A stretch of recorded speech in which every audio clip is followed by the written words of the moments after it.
اعوذ باللہ من الشیطان الرجیم بسم اللہ الرحمن الرحیم الحمد للہ الذی لا یبلغ مدحتہ القائلون ولا يحصي نعماءه العادون ولا يعدي حقه المجتهدون الذي ليس لصفته حد محدود ولا نعت موجود ولا وقت معدود ولا أجل ممدود فطر الخلائق بقدرته ونشر الرياح برحمته الصلاة والسلام على الرسول المسدد المصطفى العمجد المحمود الأحمد سيدنا ومولانا ومولى الكونين جد الحسن والحسين عاني بالقاسم محمد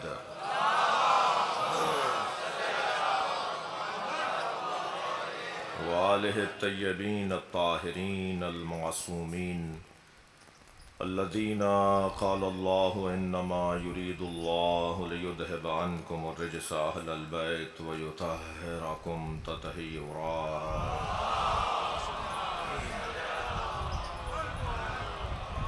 ولعنة الله على أعدائهم أجمعين من يوم عداوتهم إلى قيام يوم الدين أما بعد قال الحكيم في قرآن الكريم بسم الله الرحمن الرحيم يا أيها الذين آمنوا من يرتد منكم عن دينه فسوف يأتي الله بقوم يحبهم ويحبونه أذلة على المؤمنين أعزة على الكافرين يجاهدون في سبيل الله ولا يخافون لومة لائم ذلك فضل الله يؤتيه من يشاء والله ذو الفضل العظيم صلوات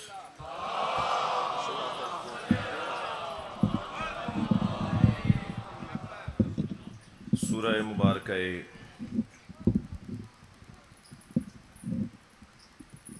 آل عمران کی آیہ کریمہ خالق کا کلام قرآن اور مخلوق کا کلام نہج البلاغہ، یہ دو ایسے کلام ہیں جو وقت کے محتاج نہیں ہیں۔ زمانہ سورج کو دیکھ کر چلتا ہے اور سورج علی کو دیکھ کے چلتا ہے۔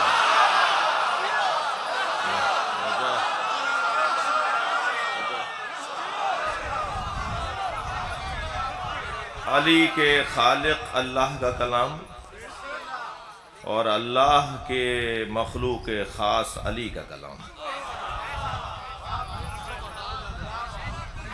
یہ دو کلام ایسے ہیں جو ہر وقت ہمیں نئے نظر آتے ہیں، تازہ نظر آتے ہیں۔ جب کھول کر دیکھیں تو ایسا لگتا ہے کہ یا اللہ بات کر رہا ہے یا نہج البلاغہ میں علی بول رہا ہے۔ قرآن کی بہت ساری آیات ہیں جنہیں فریم کروا کے گھر میں لگوانے کی ضرورت ہے تاکہ آتے جاتے ان پر نگاہ پڑے اور ہمارے مزاجوں پر فرق پڑے۔ ٹھیک ہے، اس کے اوپر کچھ رکھ دیجئے تاکہ جی ٹھیک ہے۔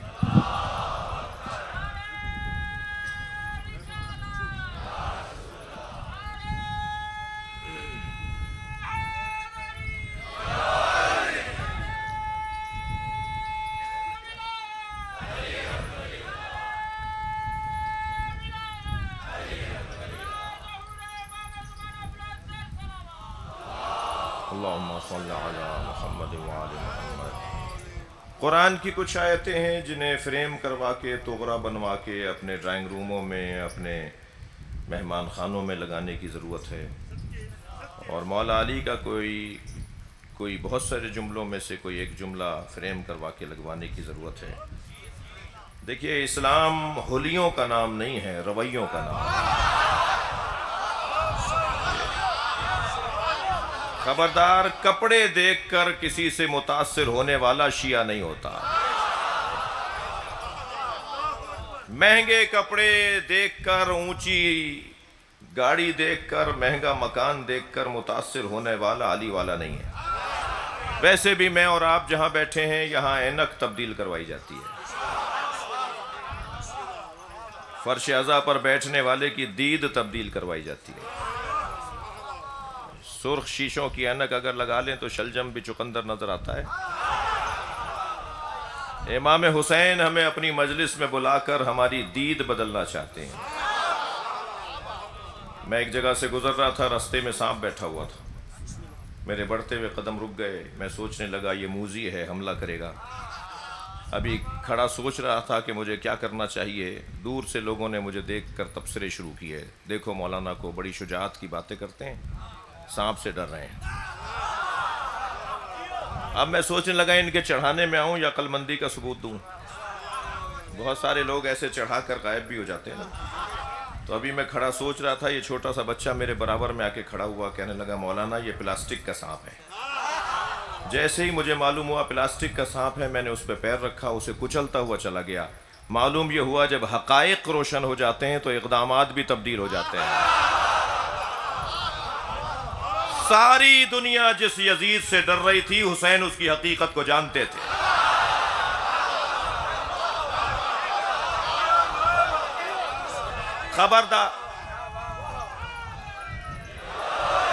خبردار کپڑوں کی بنیاد پر کسی کو سلام نہیں کریں گے۔ 2 کروڑ کی گاڑی سے اترا ہے اس لیے معتبر نہیں ہے، مہنگے مکان میں رہتا ہے اس لیے بڑا آدمی نہیں ہے۔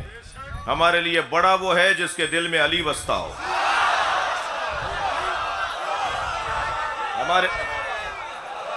ہمارے لیے معتبر وہ ہے جس کے دل میں سیدہ کی محبت ہو۔ کیا معلوم جس نے مہنگے کپڑے پہنے ہوئے ہوں وہ علاقے کا یزید ہو۔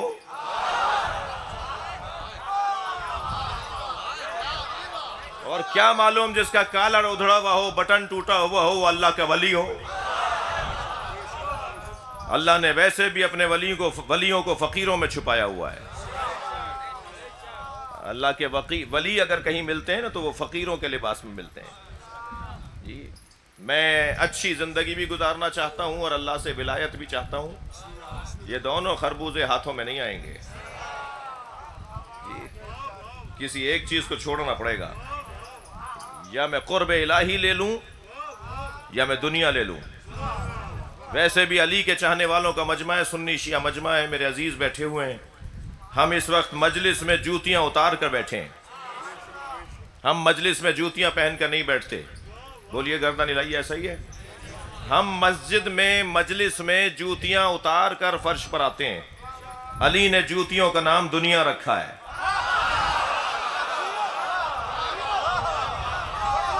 ہم اپنی دنیا چھوڑ کر آتے ہیں۔ یہ دنیا سے ہاتھ اٹھانے کی جگہ ہے جسے مجلس کہا جاتا ہے۔ کبھی اللہ نے جو آپ کو مقام دیا ہے نا اس کا بھی شکر ادا کریں گے۔ یہ جو مقام اللہ نے اہل بیت کے چاہنے والوں کو دیا یہ چھوٹا مقام نہیں ہے۔ دنیا میں 56 اسلامی ممالک میں 1.5 ملک ہیں جہاں علی ولی اللہ کی اذانیں سرکاری طور پر آتی ہیں۔ وہ 1.5 ملکوں سے 160 ملک ڈرتے ہیں۔ ان 1.5 ملکوں سے 160 ملک گھبراتے ہیں، اور 56 اسلامی ممالک ہیں، کوئی کسی سے گھبراتا نہیں ہے، اس لیے کہ علی کا نام جہاں لیا جائے وہ انسان کے وجود میں طاقت کو لے کر آتا ہے۔ ہمارا انداز کچھ اور ہے۔ میں ابھی تمیدی بیان سے گزر رہا ہوں، ہمارا طریقہ کچھ اور ہے۔ ہم جس گھڑے سے پانی پیتے ہیں اس کا ذائقہ ہی کچھ اور ہے۔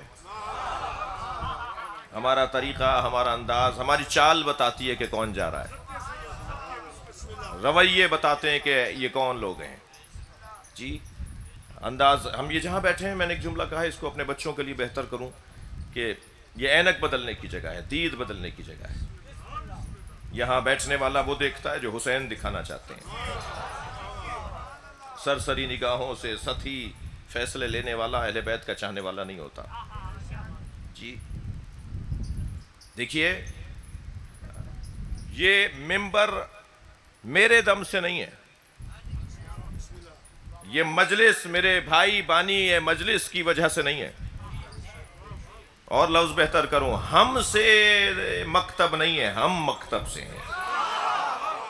ہمارا مجلس پر، ممبر پر، مائک پر، اسٹیج پر، مسجد پر، امام بارگاہ پر، مولا حسین کے جلوس پر کوئی احسان نہیں ہے، بلکہ اس کا ہم پہ احسان ہے کہ ہمیں عزت عطا کی ہے۔ اس مفہوم کو ذہن میں رکھتے ہوئے اب آیت کا ترجمہ سنیے۔ یا ایھا الذین آمنوا، اے صاحبان ایمان، من یرتد منکم عن دینہ، اگر تم میں سے کوئی اپنے ہی دین کا مرتد ہو گیا، تم میں سے ہی اگر کسی نے اپنے ہی دین سے ہاتھ اٹھا لیا، تمہارے جانے سے کوئی فرق نہیں پڑے گا۔ تم اگر مولا کا کام چھوڑ کر چلے جاؤ گے تو تمہارے جانے سے دروازہ بند نہیں ہوگا، تمہارے جانے سے مجلسیں رکیں گے نہیں، تمہارے جانے سے جلوس بند نہیں ہوں گے۔ من یرتد منکم عن دینہ، جو اپنے ہی دین سے ہاتھ اٹھا لے، فسوف یأتی اللہ بقوم، پھر اللہ ایک اور قوم کو لے آئے گا جو ان سے بھی اچھی ہوگی۔ ہماری وجہ سے یہ سب نظام نہیں چل رہا، بلکہ ہمارا احترام اور ہمارا مقام ان کی وجہ سے۔ تو مجھے پہلے تو مولا کا یہ شکر ادا کرنا چاہیے کہ ہمیں آپ کو مولا نے اپنا ذکر کرنے والا بنایا ہے۔ یہ آپ کی زبان سے یا علی کا نعرہ، یہ اللہ اکبر تکبیر کا نعرہ، یہ رسالت کا نعرہ، یہ صلوات، یہ سبحان اللہ، یہ جو ابھی آپ بول رہے ہیں، یہ جو میں بول رہا ہوں، یہ ہم گونگے پڑ جائیں اگر تائید الہی نہ ہو۔ ہم اپنے گھر کا پتہ نہ بتا سکیں، اتنا دماغ معاف ہو جائے۔ ہم سے اگر پوچھے تمہارا نام کیا ہے تو ایک لمحے کے لیے اپنا نام بھول جائیں اگر تائید الہی نہ ہو۔ یہ کرم ہے اس ذات کا کہ ہم سے اس گھر کا ذکر کروا رہا ہے۔ دیکھیے، ہم نسبتوں والے لوگ ہیں بھائی، جتنی نسبت ان بڑے گھرانے والوں سے بڑھتی چلی جائے گی اتنی عزت بڑھتی چلی جائے گی۔ جی، قرآن کی ایک بڑی حسین آیت آپ کو ہدیہ کر رہا ہوں، سورہ مبارکہ نور، آیت نمبر 36۔ فی بیوت اذن اللہ ان ترفع ویذکر فیہا اسمہ، جن گھروں میں اللہ کا ذکر کیا جاتا ہے، جن گھروں میں اللہ کی تسبیح کی جاتی ہے، وَيُسَبِّحُ لَهُ فِيهَا بِالْغُدُوِّ وَالْآصَالِ، اور صبح شام جس گھر میں اللہ کی تسبیح کی جاتی ہے، اللہ کا حکم ہے ان گھروں کو تعمیر کرو۔ جب یہ آیت نازل ہوئی تو اصحاب کی انجمن سرکار کے ساتھ بیٹھی تھی۔ سرکار سے پوچھا صحابہ کرام نے، یا رسول اللہ وہ گھر کون سے ہیں جنہیں بنانے کا اللہ نے حکم دیا ہے؟ سرکار نے فرمایا بیوت الانبیاء، وہ انبیاء کے گھر ہیں۔ بات یہاں پوری ہو گئی تھی مگر حضرت ابو بکر کی آواز آئی، ھذا المکان منہا، علی و بطول کا گھر ان میں سے ہے۔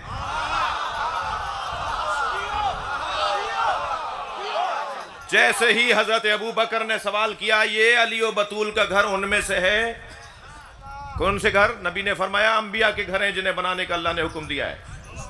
بات یہاں پوری ہو گئی تھی مگر جس بزرگ کی جو خدمت ہو وہ یاد کرنی چاہیے۔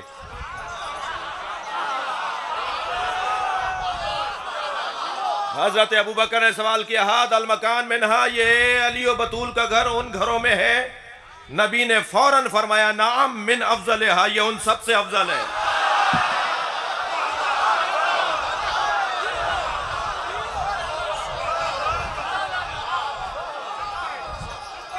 میرا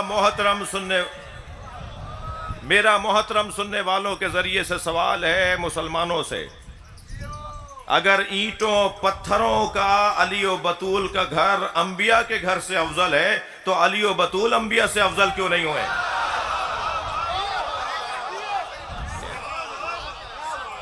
اس گھر کی عزت ہے بھائی، باقی ہر اس کی عزت ہوگی جو اس گھر سے سچا ہوگا۔ میرا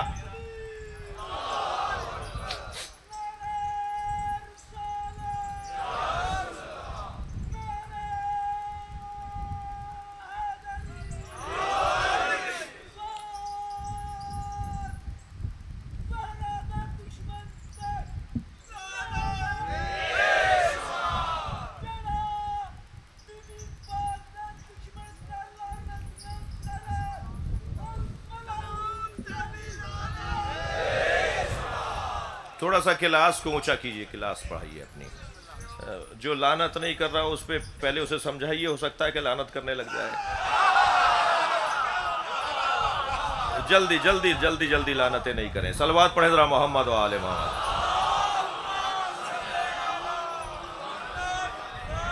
اس سے بہتر اور بلند صلوات نبی کے ذات پہ.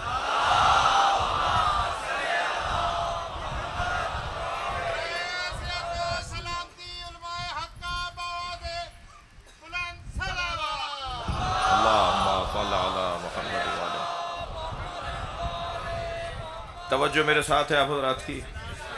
بس ایک جملہ کہوں گا. میرے بزرگ نے بہت اچھے اچھے نعرے لگائے اور بہت ہی محبت کا اظہار کیا، اور وہ یہ کہ ابھی ہم نے علی پہنچایا نہیں.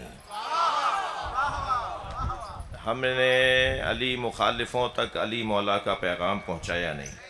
جب تک پہنچائیں نہیں اس وقت تک ان کے لیے دروازہ کھلا رکھیے. علی کا مقام اور عظمت پہنچا دیں اور پھر نہ مانیں تو پھر مجھے لعنت بھیجنے کی ضرورت نہیں ہے. لعنت اللہ کی آتی رہے گی.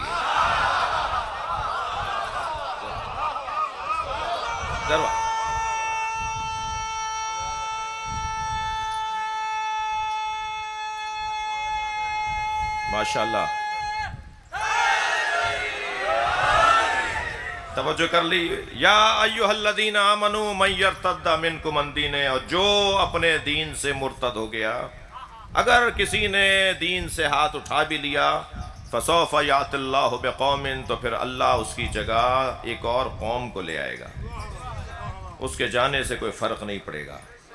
عزیزو، عزاداری کے 3 ستون ہیں. من بکا، جس نے حسین پہ گریہ کیا آپ، اور تباکا، جس نے حسین پہ رلایا میں یعنی ذاکر، اور اب کا، جس نے حسین پہ رونے کا ماحول بنایا، شکل بنایا نہیں، یعنی بانی. میرے مولا صادق نے 3 ستون قرار دیے ہیں عزاداری کے: رونے والا، رلانے والا، ماحول بنانے والا، فرش عزا بچھانے والا، یہ ٹینٹ لگانے والا، یہ انتظامات کرنے والا، یعنی سامع، خطیب، بانی. ان میں فضیلت کس کی ہے؟ جس کا پہلے ذکر کیا ہے. مولا نے پہلے ذکر کیا رونے والوں کا. آپ کا مقام مجھ سے زیادہ بلند ہے، اور بانی کا مقام سب سے آخر میں ہے. جی ہمارے ہاں گنگا الٹی بہتی ہے. جی سب سے بڑا مقام آپ کا ہے، اس لیے کہ آپ میرے محتاج نہیں ہیں. میں مولا کا ذکر کرنے کے لیے بانی کا محتاج نہیں ہوں. جی آپ مرثیے کی کتاب کھول کے بیٹھ جائیے، 2 آنسو حسین پہ بہا لیجئے، ثواب مل جائے گا. اس لیے مقام آپ کا بلند ہے.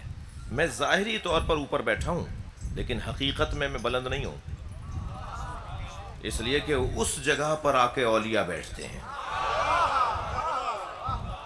آپ کے ہی درمیان اللہ فرشتوں کو بھیجتا ہے. اس زمین سے فرشتے پر مس کر کے جاتے ہیں جہاں حسین کے نام پر مجلس کا فرش بچھے، اور جب یہ فرشتے لوٹ کر واپس جا رہے ہوتے ہیں تو رہ جانے والے فرشتے کہتے ہیں تمہارے اندر سے وہ خوشبو آ رہی ہے جو عرش پر بھی نہیں ہے.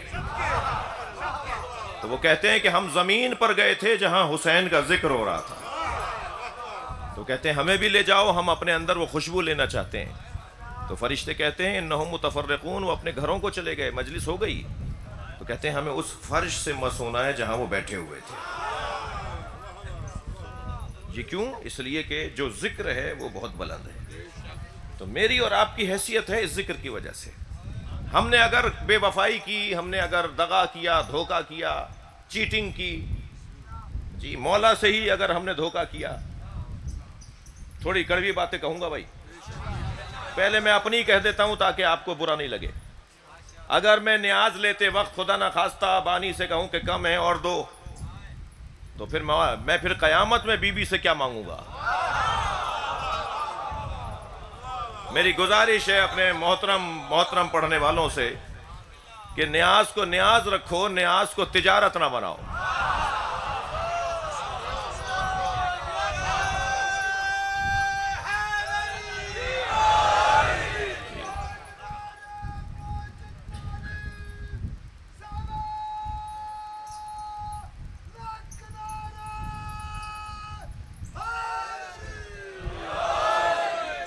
اگر میں اس منبر پہ بیٹھتے وقت قربتاً اللہ کی نیت کر کے بیٹھوں گا تو پھر مجھے تو اپنے مولا کو خوش کرنا ہے، مجھے نہ آپ کو خوش کرنا ہے نہ بانی کو خوش کرنا ہے، اور پھر زبان میں بھی اثر ہوگا، پھر زبان میں تاثیر بھی ہوگی، پھر اللہ مولا مجھے مدد بھی کریں گے۔ تو پہلا مجھے اپنے اوپر تھوڑا سا اپنی اصلاح کی ضرورت ہے۔ پھر بانی سے بھی گزارش یہ ہے کہ ایک مجلس کی بنیاد پر سال بھر اپنے تعلقات کو بنانا اور اس کی بنیاد پر تکبر کرنا یہ یقیناً اچھی بات نہیں ہے۔ اور آپ سے گزارش کروں گا، زیادہ بات نہیں کروں، زیادہ نصیحتوں سے لوگوں کو برا لگتا ہے، اس لیے زیادہ نصیحتیں بھی نہیں کرنی، اور آپ سے گزارش کروں گا کہ آپ مجھے غلط بات، اگر میں کوئی لڑانے کی بات کروں، کوئی فساد کی بات کروں، میں کوئی غیر علمی بات کروں، کوئی اہل بیت کی تعلیمات کے خلاف بولوں، کسی کا مذاق بناؤں، تو مجھے وہاں سے باہر نہیں جانے دیں، مجھے کہیں کہ ذرا رک جائیے، ذرا ہم سے بھی بات کیجیے۔ آپ بھاری لفافے کی فیس بھی لے کے جا رہے ہیں اور تلا گنگ میں فساد بھی چھوڑ کر جا رہے ہیں۔ آپ مجھے روکیں، آپ مجھ سے بات کریں۔ اگر ممبر پہ بیٹھ کے میں کوئی سنی شیعہ کا فساد کر کے جاؤں تو آپ کہیں بھائی تلا گنگ میں ماحول بہت اچھا ہے، آپ کی وجہ سے یہاں حالات خراب ہو جائیں گے، آپ تو چلے جائیں گے، بعد میں ہمیں فیصلوں میں بیٹھنا پڑے گا۔ یہ فرش ازاز شیعوں کی ملکیت نہیں ہے۔ شیعہ امام حسین کی عزاداری کا مالک نہیں ہے، نوکر ہے، اور نوکروں کو اپنی اوقات میں رہنا چاہیے، مالک کے مہمانوں کا خیال کرنا چاہیے۔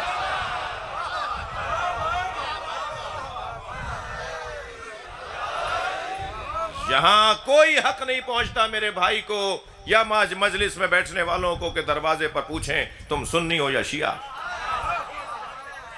میں سنیوں کو تو اپنی جان بولتا ہوں، سنی ہمارے بھائی نہیں جان ہے۔ میں پاکستان میں مجلس پڑھ رہا ہوں، اس خطے کا ماحول ہی کچھ اور ہے، یہاں کا سنی بھی سمجھدار ہے، شیعہ بھی ہوشیار ہے۔ بہت اچھے انداز سے ہم یہاں تک پہنچے ہیں۔ بیچ میں کوئی 15-20 سال تک کچھ فسادیوں نے کہیں سے ڈالر پا کر کہیں سے ریال پا کر فساد پھیلایا، لیکن الحمدللہ سنی بھی سمجھتا ہے کہ فسادی کون ہے، شیعہ بھی جانتا ہے کہ فسادی کون ہے۔ جنہوں نے پاکستان کی دیواریں کافر کے نعروں سے کالی کی، وہ نہ سنی ہے نہ شیعہ۔ سنی جانتا ہے، سنی مانتا ہی نہیں انہیں سنی، وہ کہیں اور سے تنخواہ لینے والے لوگ، اور اتنے بے وقوف ثابت ہوئے ہیں کہ آج کہیں منہ چھپائے بیٹھے ہیں۔ ہم تو آج بھی چوک پہ مجلس کر رہے ہیں۔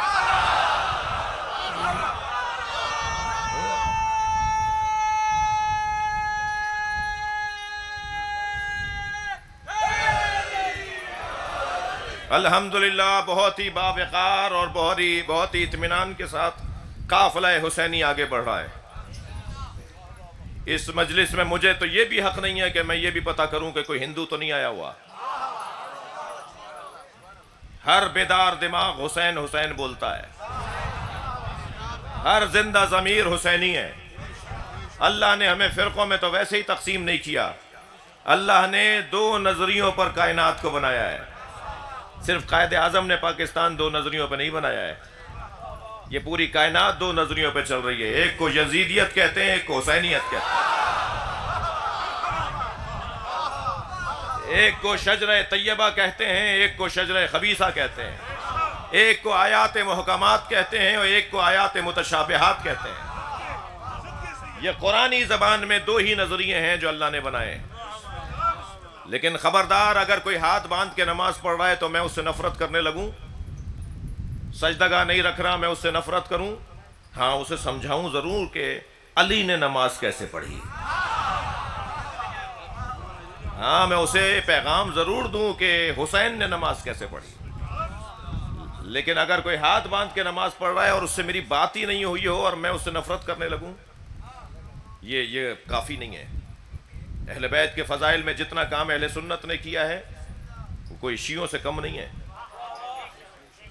700 سال پہلے، 800 سال پہلے، 500 سال پہلے، 300 سال پہلے بزرگ علماء اہل سنت نے جو مولا علی کی شان میں کتابیں لکھی ہیں، صرف اس پر ہی اگر گفتگو ہو تو مجھ جیسے طالب علم کو 5 مجلسیں چاہیے۔ ابو الحسن ابن مغازلی اہل سنت کے محدث ہیں، 700 سال پہلے کتاب لکھتے ہیں مناقب امیر المومنین علی بن ابی طالب کے نام سے۔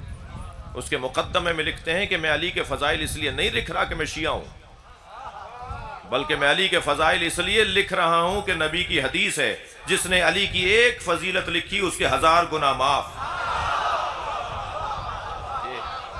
میں اپنے گناہوں کو معاف کروانے کے لیے کتاب لکھ رہا ہوں۔ طویل فہرست بنے گی علماء اہل سنت کی، جنہوں نے ابھی پچھلے دنوں مولانا طارق جمیل نے کتاب لکھی گلدستہ اہل بیت کے نام سے، بڑی مارکت الارا کتاب ہے، بہت ہی حسین کتاب ہے۔ اور کیا کوئی شیعہ کہے گا جو امام شافعی نے مولا کے لیے کہہ دیا؟ جی بہت گہری بات کر گئے جو یہاں بیان کرنے سے میں بھی گریز کر رہا ہوں۔ مختصر یہ کہ ہمارے جانے سے کچھ نہیں ہوتا، ہمارا کوئی احسان نہیں ہے اس نظام پر، ہم نوکر ہیں، فقیر ہیں۔ اور عزیزوں، میں اپنے ثروت مند لوگوں سے جو یہاں تشریف فرمائے، اللہ آپ کے عزت میں، رزق میں اضافہ فرمائے، اللہ آپ کی زمینداری میں برکت عطا فرمائے، کاروبار میں برکت عطا فرمائے، آپ کو جو گریڈ ملا ہے اس سے زیادہ گریڈ آپ کو نصیب ہو، اور جو پریشان حال ہیں ان کی پریشانیاں دور ہوں۔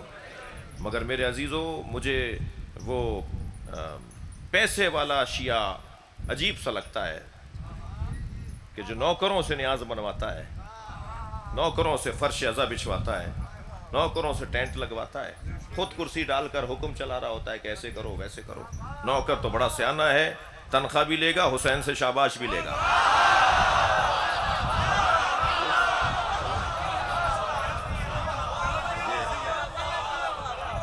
توجہ کر رہے ہیں؟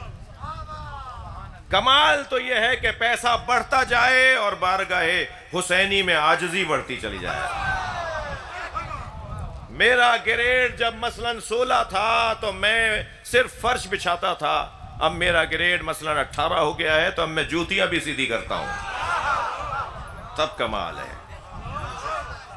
پہلے میرے پاس 500 ایکڑ کی زمین تھی، اب 1000 ہو گئی ہیں۔ جب 500 ایکڑ کی زمین تھی تو میں فلاں مولا کے کام میں خود کھڑا ہو جاتا تھا، اب میں مولا کے کام میں پہلے 2 گھنٹے کھڑا ہوتا تھا، اب 10 گھنٹے کھڑا ہوتا ہوں، اس لیے کہ حسین نے مجھے عطا کیا ہے۔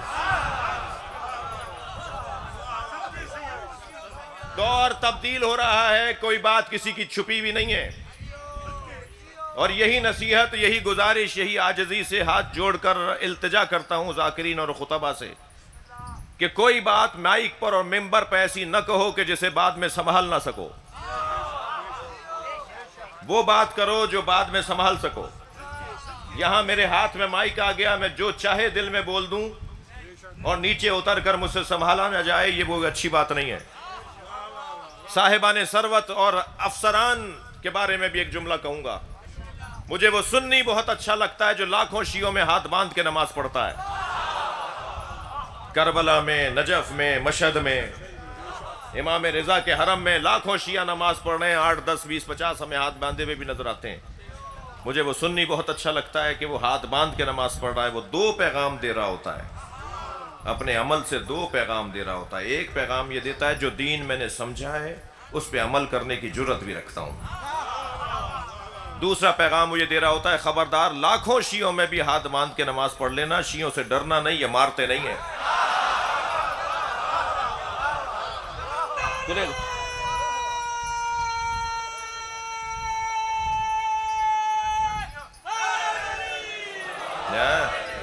مگر عزیزوں، میری طرف توجہ چاہوں گا، مگر جو وہ سنی بڑا اچھا لگتا ہے جو لاکھوں شیعوں میں ہاتھ باندھ کے نماز پڑھتا ہے، وہ سنی بہت برا لگتا ہے، وہ شیعہ بہت برا لگتا ہے جو 4 سنیوں میں ہاتھ باندھ لیتا ہے۔